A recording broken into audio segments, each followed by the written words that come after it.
Let me just start off by saying that Dana and I love you so much. Let me turn this down. Dana and I love you so much, and we miss hugging you. We miss fellowshipping with you. I miss hearing you gather on Sunday mornings when I'm in my office, kind of doing my last preparation for the sermon, and I hear you guys coming in, and I miss hearing that. I miss hearing all of the beautiful chaos that is Awana on Wednesday nights, and the mess that the kids leave in the sanctuary. I miss all of that. I miss the time that we spend together in worship. I miss our time at the altar praying and spending time in the presence of the Lord together. And I miss spending time with you and greeting you on Sundays. But I wanted to come to you today and just let you know where we stand as far as when you can expect to have worship in our sanctuary again. Before we get into that, just so you know, I took some notes here because I have a lot I want to share with you, and I wanted to make sure that I didn't miss anything. So let me just first thank everyone who has supported the drive-in worship service to make it possible. I want to send a special thank you to Kevin Sandstrom, who works our sound every Sunday, to my daughter Jakaya, who does our Facebook Live every Sunday. I want to thank Tom for recording our videos, our services on Sunday. I want to thank the praise team, Sister Dana, Sister Nikki, who have been singing faithfully every single Sunday since this pandemic started. I want to thank all of the members of our church who have participated in the drive-in worship service, and you've invited your friends and family to come and be a part of that, and we've had a number of visitors at our drive-in service. I want to thank all of our fellowship family who scam likely, y'all see that? I want to thank all of our fellowship family who has been watching us live on Facebook every Sunday and sharing our service with your friends and family on your Facebook page. Thank you so much for doing that. I want you to know, as a result of that, Fellowship Church is growing. In spite of the pandemic, Fellowship Church is growing. There are people who are watching us online and have reached out to me and said they want to join our church because of what they've seen online. So we are excited about what God is doing for us here at Fellowship Church in spite of this pandemic. Also, I want to thank you so much, those of you who have been able and willing to continue to support Fellowship Church financially during this crisis. Thank you for doing that. It is so important to us. Our monthly expenses has not changed. Our overhead is the same now as it was before the pandemic started. And I thank you all for your faithful support. And I know that though there are some who had changes in employment, some people have gotten laid off or furloughed, and you're not able to give like you were doing before. And I understand that, and I pray for you and appreciate you for doing what you can do. That being said, please know that there is nobody more eager to get us back inside of the sanctuary for worship than Dana and I. We think about it every day, about what we can do to get us back in the sanctuary. That being said, I need you to hear me on this. We love you too much to put you in harm's way by opening our sanctuary for worship too soon. If we get it wrong, if we're exaggerating things, nobody dies. But if we're wrong and we open the service too early, people can get sick and possibly die. And we're just not willing to take that risk. For us, this is not theory. You may not know this, but there are members of our church who have lost family members because of COVID-19. There are members of our church who have family members who right now, as I'm recording this video, are fighting COVID-19. And yes, there are members of our church who have tested positive for COVID-19. So for us, this isn't theory. This isn't political. This is about your health, safety, and well-being. As you know, the governor on last Saturday relieved some of the restrictions on houses of worship here in Minnesota.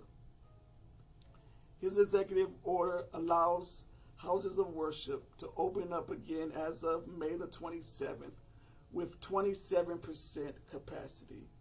That means whatever the number of seats that you can fit in your sanctuary, you can only have 25% of those seats filled.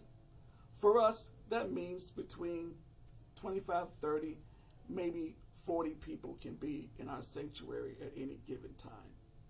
The challenge, though, is that not only can only 25% of our congregation be present at any given time, or 25% capacity, that 25% capacity must maintain 6 feet between each other and people who don't live in the same household that they live in.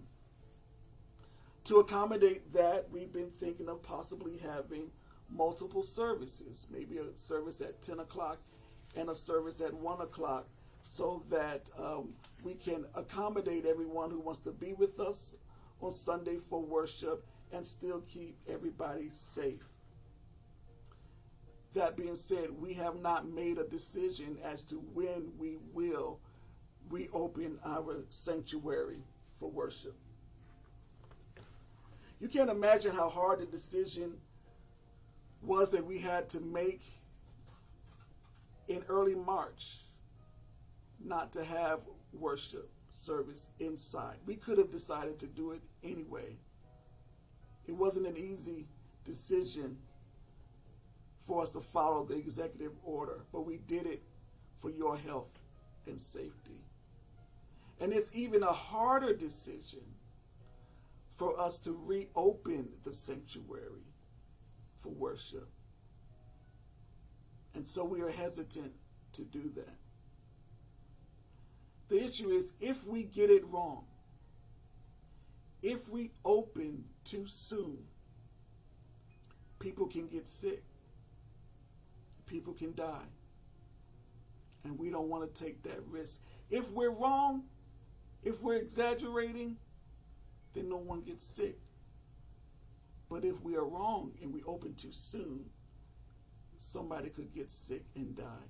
I know too many churches whose pastors have died. I know too many pastors who's had to bury members of their church because of COVID-19. And I don't want that to happen at Fellowship Church because of a decision that I made. Let me be clear. The governor does not decide when Fellowship Church opens its sanctuary again for public worship. That decision will be made after sufficient time of prayer and fasting. The governor is the head of state, not the head of the church. Christ is the head of the church, and he will lead us and direct us on what we should do. That being said, I've been meeting with the Joint Leadership Council of Fellowship Church, and we are working towards offering indoor worship again when the time is right. But I must warn you, when we return, things are going to look very different. It's not going to be the same as it was before COVID-19. There are three words that I want you to keep in mind as we think about offering worship indoors again. There are three words I want you to keep in mind: revive, release, renovate. Revive, release, renovate. What do I mean? There are some things that we did before COVID-19 that we are going to revive when we come together again. That means we're going to continue to do those things just better. We're going to breathe new life into things that we had done before COVID-19. There are some things that we are going to revive. But then there are also some things that we're going to release. That means there were some things that we were doing before COVID-19 that we're no longer going to do after COVID-19. Those things we are going to release. And then there are things that we are going to renovate. There are things that we have done in the past that the function is going to be the same, but it's going to look very different. New ways of doing things are going to happen at Fellowship Church. We are going to renovate. Again, the three words are revive, release. So I can hear you asking the question, when are we going to reopen? I don't know. What are we going to revive? What are we going to release? What are we going to renovate? The truth is, I don't know. I'm leaning and trusting in God. This is not the first time that God has had to lead his church through a pandemic. This is the first time I've ever done it, but this is not God's first time. So I am leaning on God to give us wisdom and direction. God is with us, and he will get us through this, I assure you. The first week in March, I was praying, and the Lord let me know that things are going to be worse than what I previously thought. And he spoke this promise to me. He said, Fellowship Church is going to be better as a result of this, because of this, not in spite of this. And can I tell you, it's already happening. We are more connected now than we've ever been. We're reaching more people now than we've ever been able to reach. Our mission is clearer now than it's ever been. So I don't know when we're going to offer indoor worship again. But until then, we're going to keep on doing our drive-in worship service on Sunday. Until then, we're going to keep on live streaming on Facebook. We're trying to live stream on YouTube. That's been a challenge, but we're going to get there. Until then, we're going to continue to offer our Bible study online at 6 o'clock p.m. on Sundays. The women will continue to meet virtually on Monday, the youth on Wednesday, and the men on Thursday. I encourage you to stay connected so that you can be aware of what's going on in Fellowship Church. If you're watching this video and you're wondering, what can I do? What is my part? Let me remind you that at our vision meeting in January, I told you what our mission for the year is, what our assignment is, and our assignment has not changed.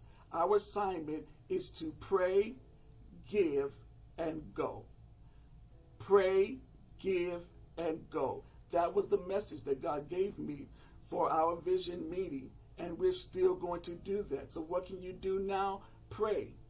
Pray for the leadership of Fellowship Church, that God would give us wisdom and direction, that we will be sensitive to the voice of God. Pray for each other, that God would strengthen each other and keep us together and not allow the spirit of division to come in. And pray for the sick, pray for the poor, pray for those who are in need. And then give. Continue to give financially. Give of your time, give of your talent, give of your substance, and go. Tell somebody about what God is doing at Fellowship Church. Share our broadcast. Talk about what God is doing. Don't tell what the adversary is doing. Talk about what God is doing. I know I've shared a lot of information with you today. So if you have any questions, please feel free to come inbox me, call me, text me. I would love to answer any question that you have. And always know that Dana and I love you so much. We are praying for you earnestly every single day, that God will bless you and keep you and make his face shine upon you. I love you so much. Can't wait to see you again. God bless you.